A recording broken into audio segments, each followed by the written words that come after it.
മണൽക്കാറ്റുകൾക്ക് പോലും ചിലപ്പോൾ മനുഷ്യന്റെ നെടുവീർപ്പുകളേക്കാൾ ചൂട് കുറവായിരിക്കും. ഷാർജയിലെ ആ ചെറിയ മുറിയിൽ പ്രവാസിയായ രഘു തന്റെ 6 മാസം പ്രായമുള്ള മകൻ ആദിവിനെ നെഞ്ചോട് ചേർത്ത് പിടിച്ചിരുന്നു. മൊബൈൽ സ്ക്രീനിൽ തെളിയുന്ന ബാങ്ക് സ്റ്റേറ്റ്മെന്റിലെ 0 ബാലൻസ് അവനെ ഭയപ്പെടുത്തുന്നില്ലായിരുന്നു. മറിച്ച് കഴിഞ്ഞ ദിവസം വരെ തന്റെ ജീവിതമായിരുന്നവൾ മിനി തന്റെ അക്കൗണ്ടിലെ അവസാന പൈസയും വലിച്ച് ആ കുഞ്ഞിനെയും തന്നെയും ഉപേക്ഷിച്ചു പോയി എന്ന സത്യമായിരുന്നു ആ മുറിയെ ശ്വാസമൊട്ടിച്ചത്. തന്റെ സ്വപ്നങ്ങളൊക്കെയും മിനിയെ കേന്ദ്രീകരിച്ചായിരുന്നു. താൻ അനുഭവിച്ച കഷ്ടപ്പാടുകൾ മകൻ അനുഭവിക്കേണ്ടി വരരുത് എന്നതുകൊണ്ട് മാത്രം രാപ്പകൽ ഭേദമന്യേ പണിതു. നാട്ടിൽ നിന്ന് മിനി വിളിക്കുമ്പോഴെല്ലാം നമുക്ക് സ്വന്തമായി ഒരു വീട് വെക്കണം എന്ന അവളുടെ ആഗ്രഹം കേട്ട് സന്തോഷത്തോടെ അവൻ പണം അയച്ചു കൊടുത്തു. പെട്ടെന്നൊരു ദിവസം മിനിയെ കാണാനില്ലെന്ന് നാട്ടിൽ നിന്ന് വിളിച്ചപ്പോഴാണ് ലോകം തകർന്നത്. അവളുടെ വീട്ടുകാർ പറഞ്ഞറിഞ്ഞു. അപ്പുറത്തെ വീട്ടിലെ യുവാവിനൊപ്പം അവൾ ഇറങ്ങി പുറപ്പെട്ടു എന്ന്. താൻ സ്നേഹിച്ചവൾ, താൻ ജീവശ്വാസം പോലെ കരുതിയവൾ, അവൾ മകന്റെ മുഖത്ത് നോക്കാതെ ഇറങ്ങിപ്പോയപ്പോൾ രഘുവിന്റെ മുന്നിൽ അവശേഷിച്ചത് 6 മാസം പ്രായമുള്ള അമ്മയെ തിരഞ്ഞു കരയുന്ന ഒരു പിഞ്ചോമനയും വല്ലാത്തൊരു നിശബ്ദതയും മാത്രമാണ്. ആദിവിന്റെ കരച്ചിൽ രഘുവിനെ യാഥാർത്ഥ്യത്തിലേക്ക് തിരികെ കൊണ്ടുവന്നു. ദാഹം കൊണ്ടാണോ അതോ അമ്മയുടെ ഗന്ധം കിട്ടാത്തത് കൊണ്ടാണോ ആ കുഞ്ഞ് കരയുന്നത്? രഘു കണ്ണീർ തുടച്ചെഴുന്നേറ്റു. അവൾ പോയത് തന്റെ പണവുമായാണ്. പക്ഷെ അവൾ ഉപേക്ഷിച്ചു പോയത് തന്റെ ഹൃദയത്തെ ആയിരുന്നു. ആ ഹൃദയമാണ് ഇപ്പോൾ കൈകളിൽ കിടന്ന് പിടയുന്നത്. ജോലിക്കിടയിലും മകനെ ഓർത്തുള്ള ഭീതി രഘുവിനെ അലട്ടി. അയൽപ്പക്കത്തെ ഒരു മലയാളം ഫാമിലിയെ കൊണ്ട് അവനെ നോക്കിക്കാൻ ഏർപ്പാടാക്കിയെങ്കിലും അവന്റെ മനസ്സെപ്പോഴും ആ കുഞ്ഞു പാദങ്ങളിലേക്കും ആ പിഞ്ചു ചിരിയിലേക്കും നീണ്ടു. ആരും കാണാതെ തനിച്ച് ആ മുറിയിലിരുന്ന് രഘു പലവട്ടം കരഞ്ഞു. ഒരു അച്ഛന് കുഞ്ഞിന്റെ വിശപ്പും ദാഹവും മാറ്റാൻ എളുപ്പമാണ്, പക്ഷെ ഒരമ്മയുടെ സാമീപ്യം എങ്ങനെ പകരണം? രഘുവിനെ സംബന്ധിച്ചിടത്തോളം ആദിവ് തന്റെ അവസാനത്തെ പ്രത്യാശയായിരുന്നു. വഞ്ചനയുടെയും ഒറ്റപ്പെടലിന്റെയും കൈപ്പേറിയ നാളുകളിലൂടെ രഘു കടന്നു പോകുമ്പോൾ കാലം അവന് മുന്നിൽ ഒരു വലിയ പരീക്ഷണം കരുതി വെച്ചിട്ടുണ്ടായിരുന്നു. വരാനിരിക്കുന്ന ദിവസങ്ങളിൽ തനിക്കൊരു വലിയ താങ്ങ് ലഭിക്കുമെന്ന് അവൻ അപ്പോൾ സ്വപ്നത്തിൽ പോലും കരുതിയിരുന്നില്ല. രഘുവിന്റെ ജീവിതം അന്നു മുതലൊരു യന്ത്രത്തെ പോലെയായി. രാവിലെ ജോലി, വൈകുന്നേരം മടങ്ങിയെത്തുമ്പോൾ ആദിവിന്റെ കരച്ചിൽ കേൾക്കാതിരിക്കാൻ പാടുപെടുന്ന അയൽക്കാരുടെ മുഖഭാവം, കുഞ്ഞിന് പാല് കൊടുക്കാനുള്ള നെട്ടോട്ടം. ഇതിനിടയിൽ സ്വന്തം വിശപ്പിനെ അവൻ മറന്നുപോയി. മിനി പോയപ്പോൾ താൻ അനുഭവിച്ച അതേ വേദന ആദിവിന്റെ കണ്ണുകളിൽ കാണുമ്പോൾ രഘുവിന്റെ നെഞ്ചിൽ ഒരു മുള്ളു തറക്കുന്നത് പോലെ തോന്നുമായിരുന്നു. അങ്ങനെയിരിക്കെയാണ് രഘുവിന്റെ ജീവിതത്തിലേക്ക് മായ കടന്നു വരുന്നത്. നാട്ടിലെ രഘുവിന്റെ അടുത്ത സുഹൃത്തായ വിനോദിന്റെ അകന്ന ബന്ധുവായിരുന്നു അവൾ.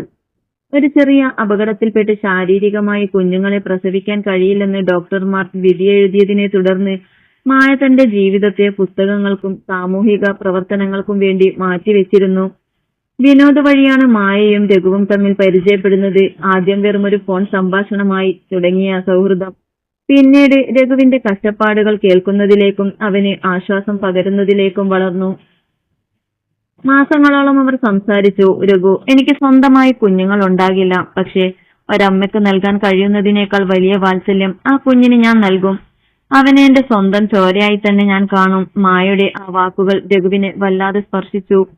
രഘുവിന് ആദ്യം മടിയായിരുന്നു. തകർന്ന ഒരു ജീവിതത്തിൽ നിന്ന് മറ്റൊരു ജീവിതത്തിലേക്ക് മായയെ വിളിച്ചുകൊണ്ടുവരുന്നത് ശരിയാണോ എന്നവൻ സംശയിച്ചു. പക്ഷെ ആദിവിന്റെ വളർച്ചയിൽ അമ്മയുടെ സാന്നിധ്യം ഇല്ലാത്തത് കൊണ്ടുള്ള വിടവ് അവനെ വല്ലാതെ അലട്ടിയിരുന്നു. വിധിയൊരു കനൽ വഴിയായി മുന്നിൽ തെളിഞ്ഞു നിന്നപ്പോൾ രഘു മായയുടെ കൈ പിടിക്കാൻ തീരുമാനിച്ചു.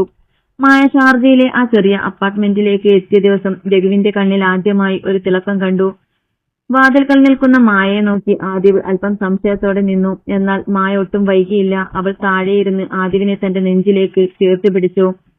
ഇനി മുതൽ നീ എന്റെ കുഞ്ഞാണ്, എന്റെ പൊന്നു മോനാണ്. അവൾ അവന്റെ നെറ്റിയിൽ ഉമ്മ വെച്ചു. ആ നിമിഷം വരെ ആദിവിന്റെ കണ്ണുകളിൽ കണ്ടിരുന്ന ആ ഒരു ശൂന്യത പെട്ടെന്ന് മാഞ്ഞു പോയതുപോലെ രഘുവിന് തോന്നി. ഒരച്ഛന്റെ സ്നേഹം അറിഞ്ഞു വളർന്ന കുഞ്ഞിന് ഒരമ്മയുടെ തണുപ്പും കരുതലും പെട്ടെന്ന് കിട്ടിയപ്പോൾ അവൻ അറിയാതെ മായയുടെ സാരിത്തുമ്പിൽ പിടിച്ചു. രഘുവിന് അന്ന് വലിയൊരു ആശ്വാസം തോന്നി. പക്ഷേ ആ സന്തോഷം അധികകാലം നീണ്ടു നിൽക്കില്ലെന്നും ഭൂതകാലത്തിന്റെ നിഴലുകൾ എവിടെ നിന്നോ തങ്ങളെ നിരീക്ഷിക്കുന്നുണ്ടെന്നും അവൻ അറിഞ്ഞിരുന്നില്ല. മായയുടെ വരവോടെ ആ ചെറിയ അപ്പാർട്ട്മെന്റിന് അതൊരു വീടിന്റെ പരിവേഷം കിട്ടി. അലക്ഷ്യമായി കിടന്നിരുന്ന കളിപ്പാട്ടങ്ങൾ ഭംഗിയായി അടുക്കി വെക്കപ്പെട്ടു. അടുക്കളയിൽ നിന്ന് ഭക്ഷണത്തിന്റെ മണമുയർന്നു. ഏറ്റവും പ്രധാനമായി ആദിവിന്റെ ചുണ്ടിൽ വിട്ടുമാറാത്ത ഒരു പുഞ്ചിരി തെളിഞ്ഞു. രഘുവിന് മായയോടുള്ള ബഹുമാനം ദിവസങ്ങൾ ചെല്ലുംതോറും കൂടി വന്നു. ജോലി കഴിഞ്ഞു വരുമ്പോൾ ആദിവ് മായയുടെ മടിയിൽ കിടന്ന് അവൾ ചൊല്ലിക്കൊടുക്കുന്ന നാടൻ പാട്ടുകൾ കേൾക്കുന്നത് കാണുമ്പോൾ രഘുവിന്റെ കണ്ണുകൾ നിറയാറുണ്ട്. അവൾക്ക് സ്വന്തമായി കുഞ്ഞുങ്ങൾ ഉണ്ടാകില്ല എന്ന സത്യം രഘുവിനെ തെല്ലും വേദനിപ്പിച്ചിരുന്നില്ല. മറിച്ച് ആദിവ് അവളിൽ കണ്ട അമ്മ എന്ന വലിയ സത്യം അവന് ആശ്വാസം നൽകി. ഒരു ദിവസം രാത്രി മായ ഉറങ്ങിക്കിടക്കുന്ന ആദിവിനെ നോക്കിയിരിക്കുന്നത് കണ്ടപ്പോൾ രഘുമെല്ലെ അടുത്തു ചെന്നു. മായ, നീ അവനെ സ്നേഹിക്കുന്നത് കണ്ടാൽ ആരും പറയില്ല ഇവൻ നിന്റെ വയറ്റിൽ പിറന്നതല്ലെന്ന്. രഘുവിന്റെ വാക്കുകളിൽ കൃതജ്ഞതയുണ്ടായിരുന്നു. മായ തല ഉയർത്തി നോക്കി. അവളുടെ കണ്ണുകളിൽ ഒരു ചെറിയ നനവ് പടർന്നിരുന്നു. രഘു, പ്രസവിച്ചാൽ മാത്രം പോരാ ഒരാൾക്ക് അമ്മയാകാൻ. ഒരു കുഞ്ഞിന്റെ കണ്ണീർ തുടയ്ക്കാനും അവന്റെ ചെറിയ ആവശ്യങ്ങൾ പോലും മനസ്സിലാക്കി കൂടെ നിൽക്കാനും കഴിയുന്നവളാണ് യഥാർത്ഥ അമ്മ. എനിക്ക് പ്രസവിക്കാൻ കഴിയില്ലായിരിക്കാം, പക്ഷെ ഈ കുഞ്ഞിനെ വളർത്തുക എന്നതിലൂടെ എന്റെ ജീവിതം അർത്ഥവത്താവുകയാണ്. ദിവസങ്ങൾ സന്തോഷത്തോടെ കടന്നു പോകുമ്പോഴും രഘുവിന്റെ മനസ്സിൽ ഒരു ചെറിയ ആശങ്ക ബാക്കിയുണ്ടായിരുന്നു. മിനിയെക്കുറിച്ച് യാതൊരു വിവരവുമില്ലാത്തത് അവനെ അലട്ടി. നാട്ടിലെ തന്റെ സുഹൃത്തുക്കൾ പലതും പറയുന്നുണ്ടായിരുന്നു.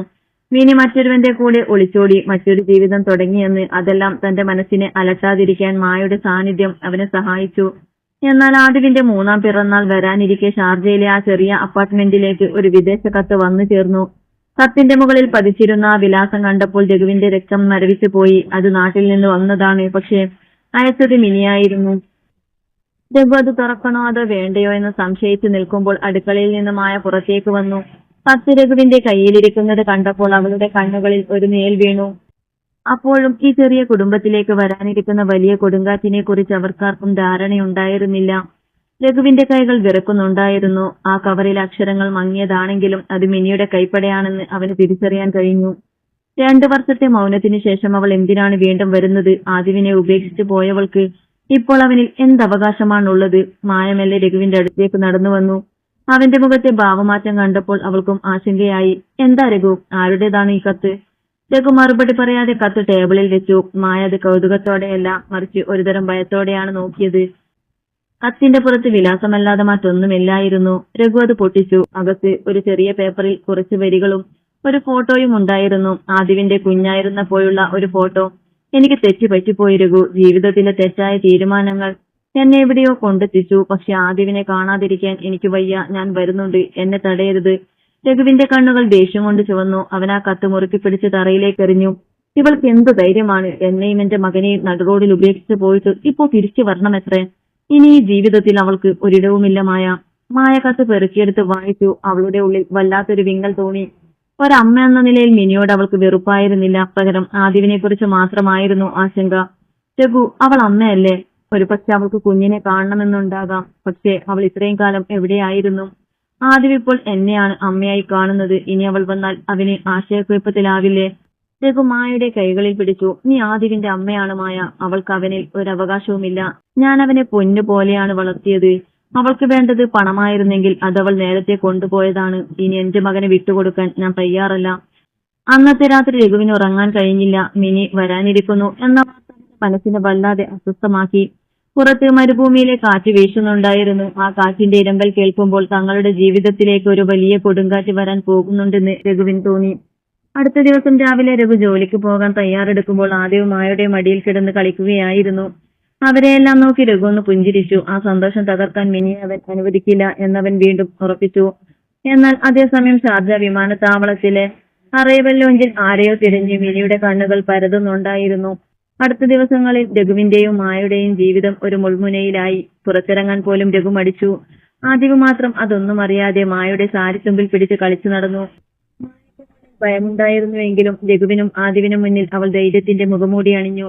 ഒടുവിൽ ആ ദിവസം വന്നെത്തി. ഒരു വെള്ളിയാഴ്ച വൈകുന്നേരം വാതിലിൽ ആരോ മുട്ടുന്ന ശബ്ദം കേട്ട് രഘുവും മായയും പരസ്പരം നോക്കി. മിനിയായിരിക്കുമെന്നവർക്ക് 2 പേർക്കും ഒരുപോലെ തോന്നി. രഘു വാതിൽ തുറന്നു. അവിടെ നിന്നിരുന്നത് മിനിയായിരുന്നു. ഒരു കാലത്ത് പ്രൗഢിയോടെ നടന്നിരുന്ന മിനിയല്ലാതെ കണ്ണുകളിൽ ഒരുതരം ദയനീയാവസ്ഥയും തളർച്ചയും പേറുന്ന ഒരു സ്ത്രീ. അവളുടെ വേഷഭൂഷാദികളിൽ ആ പഴയ ആഡംബരത്തിന്റെ നിഴലുകൾ ഉണ്ടായിരുന്നെങ്കിലും മുഖത്ത് വല്ലാത്തൊരു കുറ്റബോധം മേലിച്ചിരുന്നു. ആദിവിനെ കണ്ടതും മിനിയുടെ കണ്ണുകൾ നിറഞ്ഞൊഴുകി. അവൾ വേഗത്തിൽ അകത്തേക്ക് കയറാൻ ശ്രമിച്ചു. പക്ഷേ രഘു വാതിലിന് നടുവിൽ തടസ്സമായി നിന്നു. നീ എന്തിനാണ് വന്നത് മിനി? രഘുവിന്റെ ശബ്ദത്തിൽ കടുപ്പമുണ്ടായിരുന്നു. ഇനി ഇവിടെ നിനക്കൊരു പോകൂ. മിനി നിലത്ത് മുട്ടുകുത്തി അവളുടെ കരച്ചിൽ ആ ചെറിയ ഫ്ലാറ്റിൽ പ്രതിധ്വനിച്ചു. രഘു, എന്നോട് ക്ഷമിക്കണം. അന്നത്തെ ആ അവിവേകം, ആ തെറ്റായ തീരുമാനം എന്റെ ജീവിതം തകർത്തു. പണവും പ്രലോഭനങ്ങളും കണ്ട് ഞാൻ ഭ്രമിച്ചുപോയി. ഇപ്പോൾ എല്ലാം നഷ്ടപ്പെട്ടു നിൽക്കുകയാണ് ഞാൻ. എന്റെ മകനെ എനിക്ക് കാണണം. അവനെ ഒന്നുകൂടി തൊട്ട് തലോടണം. എനിക്ക് ആദിവ് മാത്രം മതി. അകത്തു നിന്നും ആദിവ് ഓടി വന്നു. അപരിചിതയായ സ്ത്രീയെ കണ്ടതും അവൻ ഭയത്തോടെ മായയുടെ പിന്നിലേക്ക് കുളിച്ചു. ആ കാഴ്ച മിനിയെ വല്ലാതെ വേദനിപ്പിച്ചു. അവൾ എഴുന്നേറ്റ് ആദിവിനെ നോക്കി. ആദിവ് മോനെ, ഇത് അമ്മയാണ്. ആദിവിന്റെ കണ്ണുകളിൽ തിരിച്ചറിയാത്ത ഒരു ഭാവം മാത്രമായിരുന്നു. അവൻ മായയുടെ കൈകൾ കൂടുതൽ ബലത്തിൽ പിടിച്ചു. അമ്മ എവിടെയുണ്ടല്ലോ എന്ന് പറഞ്ഞവൻ മായയുടെ മുഖത്തേക്ക് നോക്കി. ആ നിമിഷം മിനിയുടെ ഉള്ളിൽ വലിയൊരു അസൂയയും സങ്കടവും ഉയർന്നു. താൻ ഉപേക്ഷിച്ചു പോയ മകൻ ഇപ്പോൾ മറ്റൊരു സ്ത്രീയെ അമ്മയായി കാണുന്നു. അവൾ മായ വെറുപ്പോടെ നോക്കി. ഇവളാണോ നിന്റെ പുതിയ ജീവിതം രഘു? എന്റെ മകനെ വിറ്റ് നീ ഇവളെ സ്വന്തമാക്കിയോ? മിനിയുടെ വാക്കുകളിൽ വിഷം കലർന്നിരുന്നു. മായ ശാന്തയായിരുന്നു. അവൾ രഘുവിന്റെ പിന്നിൽ നിന്ന് മുന്നോട്ട് വന്നു. മിനി, നിങ്ങൾ ഉപേക്ഷിച്ചു പോയപ്പോൾ ഈ കുഞ്ഞ് അനുഭവിച്ച വേദന ഞാൻ കണ്ടതാണ്. അന്ന് ഈ വീട്ടിൽ സ്നേഹം ഉണ്ടായിരുന്നില്ല. ഇന്ന് ഈ കുഞ്ഞിന് അമ്മയുണ്ട്. അത് ഞാനാണ്. നിങ്ങളെടുത്ത തീരുമാനത്തിന്റെ ഫലമാണ് ഈ അകൽച്ച. രഘു മിനിയുടെ നേരെ കൈ ചൂണ്ടി. ഇനി ഒരിക്കലും എന്റെ വീടിന്റെ പടിവാതിൽക്കൽ നീ വരരുത്. ആദിവ് ഇനി നിന്റെ മകനല്ല, അവൻ ഞങ്ങളുടെ മാത്രം മകനാണ്. ഇറങ്ങിപ്പോ. മിനി അവിടെ നിന്ന് ഇറങ്ങുമ്പോൾ അവളുടെ കണ്ണുകളിൽ കണ്ണീരല്ല, പകരം ഒരു പ്രതികാരത്തിന്റെ തിളക്കമായിരുന്നു. ആദിവ് എന്ന തനിക്ക് നഷ്ടപ്പെട്ട സ്വത്ത് തിരിച്ചു പിടിക്കാതെ ഞാൻ പോവില്ല എന്ന ഉറച്ച തീരുമാനം അവളുടെ മുഖത്ത് തെളിഞ്ഞു നിന്നിരുന്നു. ഒരു വലിയ യുദ്ധത്തിന് തങ്ങൾ സാക്ഷ്യം വഹിക്കാൻ പോകുന്നുവെന്ന് രഘുവും മായയും അപ്പോൾ അറിഞ്ഞിരുന്നില്ല. മിനി വെറും കൈയോടെ മടങ്ങിപ്പോയ സ്ത്രീയായിരുന്നില്ല. കുറച്ചു ദിവസങ്ങൾക്കുള്ളിൽ തന്നെ രഘുവിന് ഒരു വക്കീൽ നോട്ടീസ് ലഭിച്ചു. ആദ്യം വന്ന കുഞ്ഞിന്റെ നിയമപരമായ സംരക്ഷണം ആവശ്യപ്പെട്ടുകൊണ്ടുള്ളതായിരുന്നു ആ നോട്ടീസ്. മിനി അറിഞ്ഞുകൊണ്ട് തന്നെ രഘുവിനെ നിയമക്കുരുക്കിലാക്കാൻ ശ്രമിക്കുകയായിരുന്നു. താൻ ഉപേക്ഷിച്ചു പോയതല്ല, മറിച്ച് രഘു തന്നെ ഉപേക്ഷിച്ചതാണെന്നും കുഞ്ഞിനെ തന്നിൽ നിന്ന് ബലം പ്രയോഗിച്ച് മാറ്റിയതാണെന്നുമുള്ള കള്ളക്കഥയാണ് അവൾ കോടതിയിൽ കെട്ടിച്ചമച്ചത്. ഷാർജയിലെ ഒരു ചെറിയ അപ്പാർട്ട്മെന്റിൽ കോടതി നോട്ടീസും പിടിച്ച് രഘു സ്തംഭിച്ചു നിന്നു. മായ അതീവ ശാന്തയായിരുന്നുവെങ്കിലും അവളുടെ ഉള്ളിൽ വലിയൊരു കൊടുങ്കാറ്റുണ്ടായിരുന്നു. രഘു, അവൾക്ക് നമ്മുടെ ജീവിതം തകർക്കണം. നമ്മൾ പേടിക്കരുത്. സത്യം ആദിവിന്റെ സ്നേഹത്തിലും നമ്മുടെ കരുതലിന്റെ തെളിവുകളിലുമാണ്. മായ രഘുവിന്റെ തോളിൽ കൈവച്ച് പറഞ്ഞു. എന്നാൽ കോടതി നടപടികൾ രഘുവിനെ വല്ലാതെ തളർത്തി. ജോലിയിൽ നിന്ന് അവധിയെടുത്ത് കോടതി കയറിയിറങ്ങുന്നതിനിടയിൽ ആദിവിനെ നോക്കാൻ ബുദ്ധിമുട്ടായി. മിനി പരോക്ഷമായി ആദിവിനെ കാണാൻ പലവട്ടം ശ്രമിച്ചു. സ്കൂളിന് മുന്നിലും പാർക്കുകളിലും അവൾ പ്രത്യക്ഷപ്പെട്ടു. ആദിവ് മിനിയെ കണ്ടപ്പോഴെല്ലാം ഒരു അപരിചിതനെ പോലെയാണ് പെരുമാറിയത്. അത് മിനിയെ കൂടുതൽ പ്രകോപിപ്പിച്ചു. ഒരു ദിവസം വൈകുന്നേരമായ ആദിവിനെ പാർക്കിൽ കളിപ്പിച്ചു കൊണ്ടിരിക്കുമ്പോൾ മിനി കടന്നു വന്നു. ആദിവിന്റെ കയ്യിൽ പിടിച്ചു വലിക്കാൻ അവൾ ശ്രമിച്ചു. ഇവന്റെ അമ്മ ഞാനാണ്. നീ ആരാണ്? വേറൊരുവന്റെ കൂടെ കഴിയുന്ന നിനക്ക് എന്റെ മകനെ വിട്ടുകിട്ടാൻ എന്ത് യോഗ്യതയാണുള്ളത്? നീ അലറി. ചുറ്റുമുള്ളവർ നോക്കി നിൽക്കിയ മായ ആദിവിനെ വാരിപ്പുണർന്ന് ദൂരേക്ക് മാറി നിന്നു. അവളുടെ കണ്ണുകൾ നിറഞ്ഞിരുന്നു, എങ്കിലും ശബ്ദത്തിൽ ദൃഢതയുണ്ടായിരുന്നു. മിനി, നിങ്ങൾ പറഞ്ഞത് ശരിയാണ്. ഞാനിവനെ പ്രസവിച്ചിട്ടില്ല. പക്ഷെ ഇവൻ പട്ടിണി കിടന്നപ്പോൾ ഭക്ഷണം കൊടുത്തതും അസുഖം വന്നപ്പോൾ ഉറക്കമൊഴിഞ്ഞ് കാവലിരുന്നതും അവന്റെ ഓരോ ചിരിയിലും സന്തോഷം കണ്ടെത്തുന്നതും ഞാനാണ്. ഒരമ്മ എന്നത് ഗർഭപാത്രമല്ല, അത് ഹൃദയമാണ്. നിങ്ങൾ ഉപേക്ഷിച്ചു പോയപ്പോൾ ഈ കുഞ്ഞിന്റെ ഹൃദയത്തിൽ നിന്ന് നിങ്ങൾ ഇറങ്ങിപ്പോയിരുന്നു. ആദിവിന്റെ കരച്ചിൽ കേട്ട് രഘു ഓടി വന്നു. മിനിയുടെ പ്രവർത്തികൾ കണ്ടു നിന്നവരും രഘുവിനെ പിന്തുണച്ചു. പോലീസ് വന്ന് മിനിയെ അവിടെ നിന്നും മാറ്റിയെങ്കിലും മിനി ഒട്ടും തളരാൻ തയ്യാറായിരുന്നില്ല. കോടതിയിൽ വെച്ച് അവൾ തന്റെ പുതിയ കാമുകന്റെ സഹായത്തോടെ രഘുവിനെതിരെ കള്ളസാക്ഷികളെയും ഹാജരാക്കി. രഘുവിന്റെ ജീവിതം അതോടെ ഒരു നരകമായി മാറി. ഒരു വശത്ത് ജോലി നഷ്ടപ്പെടുമോ എന്ന പേടി, മറുവശത്ത് മകനെ നഷ്ടപ്പെടുമോ എന്ന ഭീതി. മായയുടെ സാന്നിധ്യം മാത്രമായിരുന്നു അവന് ഏക ആശ്വാസം. എന്നാൽ മിനി വെറും പണത്തിന് വേണ്ടിയല്ല, മറിച്ച് രഘുവിനെ പൂർണ്ണമായി തകർക്കാൻ വേണ്ടി തന്നെയാണ് പ്ലാൻ ചെയ്യുന്നതെന്ന് വൈകാതെ അവർക്ക് മനസ്സിലായി. കോടതിയുടെ വിധി പറയുന്ന ദിവസമായിരുന്നു അത്. ഷാർജയിലെ ആ ചെറിയ കോടതി മുറിയിൽ രഘുവും മായും ആദിവും ഒരു വശത്തും മിനി തന്റെ പുതിയ പങ്കാളിക്കൊപ്പവും കോടതിക്കകത്തേക്ക് പ്രവേശിച്ചു. മിനിയുടെ മുഖത്ത് അവിഹിതമായ ആത്മവിശ്വാസം ഉണ്ടായിരുന്നു. താൻ പലതും പണയം വെച്ചും പണം കൊടുത്തും പലരെയും സ്വാധീനിച്ചും ഉണ്ടാക്കിയെടുത്ത വ്യാജ തെളിവുകൾ രഘുവിനെ തോൽപ്പിക്കുമെന്ന് അവൾ ഉറച്ചു വിശ്വസിച്ചു. ജഡ്ജ് മുന്നിലെ രേഖകൾ പരിശോധിച്ചു. മിനി കോടതിയിൽ കരഞ്ഞുകൊണ്ട് കള്ളം പറഞ്ഞു. ഞാൻ ജോലി ആവശ്യത്തിനായി കുറച്ചു കാലം മാറി നിന്നതാണ്. പക്ഷെ രഘു എന്നെ ആദിവിൽ നിന്ന് അകറ്റി. ഇപ്പോൾ ആദിവ് ഒരു അപരിചിതയുടെ കൂടെയാണ് വളരുന്നത്. രഘു മറുപടി പറയാൻ മുതിർന്നപ്പോൾ ജഡ്ജി അവനെ തടഞ്ഞു. മായ എഴുന്നേറ്റ് നിന്നു. അവൾ തന്റെ കയ്യിലിരുന്ന ഒരു ചെറിയ ഫയൽ ജഡ്ജിക്ക് നൽകി. അതിൽ ആദിവിന്റെ കഴിഞ്ഞ 3 വർഷത്തെ വളർച്ചയുടെ വിവരങ്ങൾ ഉണ്ടായിരുന്നു. ഓരോ വാക്സിനേഷൻ കാർഡും സ്കൂൾ പ്രോഗ്രസും മായയുടെ കൂടെ ആദിവ് ചിരിച്ചു നിൽക്കുന്ന ഫോട്ടോകളും അടങ്ങിയ ഒരു ജീവിതരേഖ. മായ ശാന്തമായി സംസാരിച്ചു. യുവർ ഓണർ, കുഞ്ഞിന്റെ ശാരീരിക സുരക്ഷ മാത്രമല്ല, മാനസികമായ വളർച്ചയും ഒരമ്മയുടെ കടമയാണ്. കുഞ്ഞ് അസുഖബാധിതനായി കിടന്നപ്പോൾ രഘു ജോലിക്ക് പോയ സമയം ഞാൻ മാത്രമായിരുന്നു അവന് കൂട്ട്. ഇതാ അവന്റെ ഓരോ വളർച്ചയിലും ഞാൻ ഉണ്ടായിരുന്നു എന്നതിന് തെളിവുകൾ. വിധി പ്രസ്താവിക്കാനുള്ള സമയമായി. കോടതി മുതൽ ശ്വാസം അടക്കി പിടിച്ച നിശബ്ദത. ജഡ്ജി രഘുവിനെയും മിനിയെയും മായയെയും മാറി മാറി നോക്കി. ഒരമ്മയ്ക്ക് തന്റെ കുഞ്ഞിനെ ഉപേക്ഷിക്കാൻ അവകാശമില്ല. എന്നാൽ കുഞ്ഞിന്റെ സ്നേഹം ഒരു വസ്തുവല്ല, അത് ചോദിച്ച് വാങ്ങാനാവുന്നതുമല്ല. ഇവിടെ കുഞ്ഞിന്റെ മാനസിക നിലയും അവന്റെ സുരക്ഷയുമാണ് കോടതി പരിഗണിക്കുന്നത്. ജഡ്ജിയുടെ വാക്കുകൾ മുറിയിൽ മുഴങ്ങി. ജഡ്ജി തുടർന്നു. ഈ കുഞ്ഞിന്റെ വളർച്ചയിൽ മായ നൽകിയ സ്നേഹവും കരുതലും തെളിവുകളിൽ നിന്ന് വ്യക്തമാണ്. എന്നാൽ കുഞ്ഞിന്റെ അമ്മയായ മിനിക്ക് കുഞ്ഞിനെ കാണാനുള്ള അവകാശമുണ്ട്. പക്ഷെ അത് ആദിവിനെ മാനസികമായി ബാധിക്കാത്ത രീതിയിലായിരിക്കണം. വിധി രഘുവിനും മായക്കും അനുകൂലമായിരുന്നു. ആദിവിന്റെ സംരക്ഷണം രഘുവിൽ തന്നെ തുടരാൻ കോടതി ഉത്തരവിട്ടു. മിനിക്ക് നിബന്ധനകളോടെ മാത്രം മാസത്തിലൊരിക്കൽ കുഞ്ഞിനെ കാണാമെന്ന് കോടതി അനുവദിച്ചു. മിനിയുടെ മുഖം വിളറി. അവൾ കരുതിയ തന്ത്രങ്ങളെല്ലാം പാളിപ്പോയിരിക്കുന്നു. രഘുവുമായും ആശ്വാസത്തിന്റെ നെടുവീർപ്പിട്ടു. പക്ഷെ കോടതിക്ക് പുറത്തിറങ്ങിയ മിനി രഘുവിന്റെ മുന്നിൽ വന്നു നിന്നു. അവളുടെ കണ്ണുകളിൽ പകയും പ്രതികാരവും ഉണ്ടായിരുന്നു. ഇതൊന്നും അവസാനിച്ചിട്ടില്ല രഘു, നീ ജയിച്ചെന്ന് കരുതണ്ട എന്ന് പറഞ്ഞ് അവൾ നടന്നു നീങ്ങി. മകളുടെ ജീവിതത്തിൽ സമാധാനം കൊണ്ടുവരുമെന്ന് അവർ കരുതിയെങ്കിലും മിനിയുടെ ആ വാക്കുകളിൽ ഒരു വലിയ ഭീഷണിയുടെ നിഴലുണ്ടായിരുന്നു. കോടതി വിധി രഘുവിനുമായക്കും ആശ്വാസം നൽകിയെങ്കിലും മിനിയുടെ അവസാനത്തെ ഭീഷണി അവരുടെ ഉറക്കം കെടുത്തി. കോടതി അനുവദിച്ച ആ നിബന്ധനകൾ മിനി ഒരു ആയുധമായി ഉപയോഗിക്കാൻ തുടങ്ങി. മാസം തോറും ആദിവിനെ കാണാൻ വരുമ്പോൾ അവൾ മനഃപൂർവ്വം കുഞ്ഞിനെ പരിഭ്രാന്തനാക്കാൻ ശ്രമിച്ചു. നീ ഇപ്പോൾ വളർന്നുപോയി ആദിവ്, നിന്റെ യഥാർത്ഥ അമ്മയെ മറന്നുപോയോ എന്ന് ചോദിച്ചവൾ ആദിവിനെ ബലമായി വാരിപ്പിടിക്കും. അപ്പോൾ കുഞ്ഞ് പേടിച്ചരണ്ട് മായയുടെ പിന്നിലെ കൂടും. മിനി മായയെ നോക്കി പരിഹാസത്തോടെ ചിരിക്കും. ഓരോ സന്ദർശനവും ആദിവിനും രഘുവിനും മായക്കും ഒരു പീഡനമായി മാറി. ഇതിനിടയിൽ മിനി മറ്റൊരു തന്ത്രം മെനഞ്ഞു. രഘുവിന്റെ ജോലി സ്ഥലത്തേക്ക് ഫോൺ വിളിച്ചും സഹപ്രവർത്തകരോട് കള്ളക്കഥകൾ പറഞ്ഞും അവൾ രഘുവിന്റെ അന്തസ്സ് കെടുത്താൻ തുടങ്ങി. രഘുവിന്റെ ജോലി സ്ഥലത്ത് അസ്വസ്ഥതകൾ പുകഞ്ഞു. തന്റെ കുടുംബത്തെയും ജോലിയെയും തകർക്കാൻ മിനി ഏതറ്റം വരെയും പോകുമെന്ന് രഘുവിന് ബോധ്യമായി. ഒരു ദിവസം അപ്രതീക്ഷിതമായി രഘുവിന്റെ കമ്പനിയിൽ നിന്ന് അവനൊരു താക്കീത് ലഭിച്ചു. കുടുംബ പ്രശ്നങ്ങൾ ജോലി സ്ഥലത്തെ ബാധിക്കുന്നു, ഇത് തുടർന്നാൽ ജോലി നഷ്ടപ്പെടും എന്നതായിരുന്നു മുന്നറിയിപ്പ്. രഘു ആകെ തകർന്നു പോയി. പണത്തിന് വേണ്ടിയാണോ മിനി ഇതെല്ലാം ചെയ്യുന്നത്, അതോ തന്നെ പൂർണ്ണമായി നശിപ്പിക്കാനോ? അതേ രാത്രി മായ രഘുവിനോട് ഒരു നിർണായകമായ തീരുമാനം പങ്കുവെച്ചു. രഘു, മിനിയെ ഭയന്നോ, നിയമയുദ്ധങ്ങൾ നടത്തിയോ നമുക്ക് ഇനിയും മുന്നോട്ട് പോകാൻ കഴിയില്ല. അവൾക്ക് വേണ്ടത് നമ്മുടെ സമാധാനമാണ്. ഷാർജയിൽ നിന്ന് മാറി നമുക്ക് മറ്റൊരിടത്തേക്ക് പോകാം. സമാധാനം തന്നെയാണ് നമുക്ക് വലുത്. രഘു ആദ്യം എതിർത്തെങ്കിലും ആദിവിന്റെ പേടി നിറഞ്ഞ മുഖം കണ്ടപ്പോൾ മായ പറഞ്ഞതാണ് ശരിയെന്ന് അവന് തോന്നി.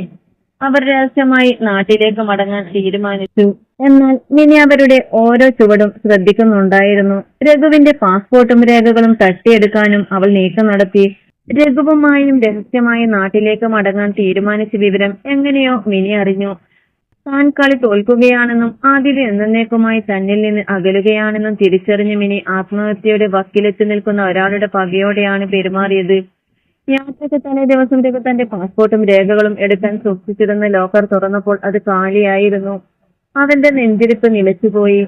അവൻ മായയെ നോക്കി. മായയുടെ വിളിച്ചുപോയി. ആ നിമിഷം അവരുടെ മൊബൈലിലേക്ക് ഒരു സന്ദേശം വന്നു. മിനിയുടേതായിരുന്നു അത്. നീ എന്റെ മകനെയും കൊണ്ട് രക്ഷപ്പെടാമെന്ന് കരുതിയോ? നിന്റെ പാസ്പോർട്ടും രേഖകളും കയ്യിലാണ്. നീ പോയാലും ആദ്യം ഇവിടെ തന്നെ നിൽക്കും. അവൻ എന്നേക്കുമായി എനിക്ക് വിട്ടുതരണം, അല്ലെങ്കിൽ നാളെ പോലീസ് സ്റ്റേഷനിൽ നീ വലിയൊരു കുറ്റക്കാരനായി എത്തും. അവൾ രഘുവിനെതിരെ ഒരു വ്യാജ പരാതി ഗാർഹിക പീഡനത്തിന്റെയും തട്ടിക്കൊണ്ടു പോകലിന്റെയും പോലീസിൽ ഫയൽ ചെയ്തിരുന്നു. പോലീസ് രഘുവിനെ തിരയുന്നുണ്ടെന്ന വിവരം അറിഞ്ഞപ്പോൾ രഘു നിസ്സഹായനായി. താൻ ചെയ്ത തെറ്റെന്താണ്? സ്വന്തം മകനെ സ്നേഹിച്ചു വളർത്തി എന്നത് മാത്രമോ? മായ, അവൾ എന്നെ തീർക്കും. ഞാൻ പോലീസിൽ കീഴടങ്ങാം. പക്ഷേ ആദിവിനെ നീ എങ്ങനെയെങ്കിലും നാട്ടിലെത്തിക്കണം, രഘു തളർച്ചയോടെ പറഞ്ഞു. എന്നാൽ മായ സമ്മതിച്ചില്ല. അവൾ തന്റെ കരുത്ത് പുറത്തെടുത്തു. അവൾ രഘുവിനോട് പറഞ്ഞു, നമ്മൾ ഓടി ഒളിക്കുകയല്ല വേണ്ടത്, സത്യം തെളിയിക്കുകയാണ്. അവൾ മോഷണം നടത്തിയത് തെളിയിക്കാൻ CCTV ദൃശ്യങ്ങൾ മതി. ഫ്ളാറ്റിലെ സുരക്ഷാ ഉദ്യോഗസ്ഥൻ എന്റെ സുഹൃത്താണ്, അയാൾക്കെല്ലാം അറിയാം. മായ ധീരമായി കാര്യങ്ങൾ നീക്കി. പോലീസിനെ സമീപിക്കുന്നതിന് പകരം മായ നേരിട്ട് മിനിയെ കാണാൻ തീരുമാനിച്ചു. അവൾ മിനിയുടെ പുതിയ കാമുകന്റെ വീട്ടിലേക്ക് ഒറ്റയ്ക്ക് പോയി. മിനിയുടെ കള്ളത്തരങ്ങൾ എല്ലാവർക്കും മുന്നിൽ തുറന്നു കാട്ടാൻ മായ തയ്യാറെടുത്തു. പക്ഷെ അവിടെ കാത്തിരുന്നത് മറ്റൊരു ദുരന്തമായിരുന്നു. മിനി കടുത്ത മദ്യലഹരിയിലായിരുന്നു. അവൾ കയ്യിൽ ഒരു കത്തി പിടിച്ചു നിന്നു. "നീ ഇവിടെ നിറങ്ങിപ്പോടി, ആദിവിന് എനിക്ക് വേണം," അവൾ അലറി. മായക്കൊട്ടും ഭയമുണ്ടായിരുന്നില്ല. അവൾ ഫോണിൽ റെക്കോർഡിംഗ് ഓൺ ചെയ്ത് വെച്ചിരുന്നു. "മിനി, നീ ചെയ്യുന്നത് നിന്റെ മകനോട് ചെയ്യുന്ന ക്രൂരതയാണ്. നിയമം നിന്നെ രക്ഷിക്കില്ല. നീ ചെയ്ത ഓരോ കാര്യവും റെക്കോർഡ് ചെയ്യപ്പെട്ടിട്ടുണ്ട്." മിനി അക്രമാസക്തമായി മായയുടെ നേർക്ക് പാഞ്ഞെടുത്തു. മായ ഒഴിഞ്ഞു മാറിയെങ്കിലും മിനി തെന്നി വീണ് മേശയുടെ അരികിൽ തലയിടിച്ചു. അവൾ അബോധാവസ്ഥയിലായി. അപ്പോഴാണ് രഘു പോലീസ് വാനുമായി അവിടേക്ക് എത്തിയത്. മായ നേരത്തെ തന്നെ പോലീസിനെ കാര്യങ്ങൾ ധരിപ്പിച്ചിരുന്നു. മിനിയുടെ കയ്യിൽ നിന്നും രഘുവിന്റെ രേഖകൾ പോലീസ് കണ്ടെടുത്തു. ദുരന്തത്തിൽ അവസാനിച്ച മിനിയുടെ ആ പക ഒടുവിൽ അവൾ എത്തിയത് ആശുപത്രിയുടെ ഐസിയുവിലേക്കായിരുന്നു. രഘുവും മായും ആദിവിനെ ചേർത്ത് പിടിച്ച് അവിടെ നിൽക്കുമ്പോൾ മിനിയുടെ ജീവിതം ഒരു ചോദ്യചിഹ്നമായി അവശേഷിച്ചു. മിനി ആശുപത്രിയിൽ ചികിത്സയിലാണ്. അവളുടെ തലക്കേറ്റ പരിക്ക് ഗുരുതരമാണെങ്കിലും ജീവൻ അപകടത്തിലല്ലെന്ന് ഡോക്ടർമാർ അറിയിച്ചു. പക്ഷെ അവൾ ചെയ്തു കൂട്ടിയ വഞ്ചനകളും വ്യാജ പരാതികളും മോഷണവും തെളിഞ്ഞതോടെ നിയമം അവൾക്ക് നേരെ കർശനമായി നടപടികൾ സ്വീകരിച്ചു. രഘുവിനും മായക്കുമെതിരെ അവൾ നടത്തിയ നീക്കങ്ങളെല്ലാം അവൾക്ക് തന്നെ തിരിച്ചടിയായി മാറി. ആശുപത്രിയിൽ വെച്ച് മിനിയെ അവസാനമായി കണ്ടപ്പോൾ രഘുവിന്റെ കണ്ണുകളിൽ ദേഷ്യമോ പകയോ ഉണ്ടായിരുന്നില്ല, മറിച്ച് ഒരുതരം സങ്കടമായിരുന്നു. അബോധാവസ്ഥയിൽ കിടക്കുന്ന അവളോട് രഘു ഒന്നും പറഞ്ഞില്ല. അവൾ ആദിവിനെ ഉപേക്ഷിച്ചു പോയപ്പോൾ താൻ അനുഭവിച്ച അതേ ശൂന്യത ഇപ്പോൾ അവൾ തന്നെ അനുഭവിക്കുകയാണെന്ന് രഘുവിന് തോന്നി. ഏതാനും മാസങ്ങൾക്കുള്ളിൽ രഘുവുമായും ആദിവിനൊപ്പം നാട്ടിലേക്ക് മടങ്ങി. ഷാർജയിലെ ആ ചെറിയ ഫ്ളാറ്റിൽ നിന്ന് അവർ പോരുമ്പോൾ ആദിവിന്റെ കുഞ്ഞുകൈകൾ മായയുടെ കൈകളിൽ മുറുക്കി പിടിച്ചിരുന്നു. ആദിവ് ഇപ്പോൾ മായയെ അമ്മ എന്ന് തന്നെ വിളിക്കുന്നു. അതിലെ ആർദ്രത ഒരു ജൈവിക ബന്ധത്തേക്കാൾ വലിയതായി അവർക്ക് തോന്നി. നാട്ടിലെത്തി അവർ രഘുവിന്റെ സ്വപ്നമായിരുന്ന ചെറിയ വീട് പണിതു തീർത്തു. മായയുടെ സ്നേഹത്തണലിൽ ആദിവ് വളർന്നു. പ്രസവിക്കാൻ കഴിയില്ലെന്ന വിധിയെ മായ തന്റെ മാതൃത്വത്തിന്റെ കരുത്തുകൊണ്ട് തോൽപ്പിച്ചു. സ്വന്തം കുഞ്ഞായി തന്നെ അവൾ ആദിവിനെ നെഞ്ചോട് ചേർത്തു. ഒരു വൈകുന്നേരം മുറ്റത്ത് ആദിവ് കളിക്കുന്നത് നോക്കി രഘുവുമായും ഇരുന്നു. "മായ, നീ ഇല്ലായിരുന്നെങ്കിൽ ഞാൻ എന്ത് ചെയ്യുമായിരുന്നു?" രഘു ചോദിച്ചു. മായ പുഞ്ചിരിച്ചു. "നമ്മൾ സ്നേഹമുള്ള ഒരു കുടുംബമായിരിക്കുമെന്ന് എനിക്കറിയാമായിരുന്നു രഘു. പ്രസവിക്കുന്നതല്ല, സ്നേഹത്തോടെ വളർത്തുന്നതാണ് ഒരമ്മയുടെ യഥാർത്ഥ അടയാളം." അകലെ മിനിയുടെ ജീവിതം ഇരുളടഞ്ഞ ഒരു ഓർമ്മയായി മാറിയപ്പോൾ രഘുവിന്റെയും മായയുടെയും വീട്ടിൽ സന്തോഷത്തിന്റെ പുതിയ പ്രഭാതം വിരിഞ്ഞു. മരുഭൂമിയിലെ ആ കടുത്ത ചൂടിൽ ഉരുകിത്തീരുമായിരുന്ന ഒരു കൊച്ചു ജീവിതം മായ എന്ന സ്നേഹവതിയുടെ തണലിൽ ഇന്നൊരു വലിയ വടവൃക്ഷമായി വളരാൻ തുടങ്ങിയിരിക്കുന്നു. കാലം കാത്തുവെച്ച എല്ലാ വേദനകളും അവർ മറന്നു തുടങ്ങിയിരുന്നു. ആദിവിന്റെ കുഞ്ഞു ചിരിയിൽ അവർ തങ്ങളുടെ പൂർണ്ണത കണ്ടെത്തി. ഒരച്ഛന്റെ കരുതലും ഒരമ്മയുടെ സ്നേഹവും ഒരു കുഞ്ഞിന്റെ കുസൃതികളും നിറഞ്ഞ മനോഹരമായ ഒരു കുടുംബം.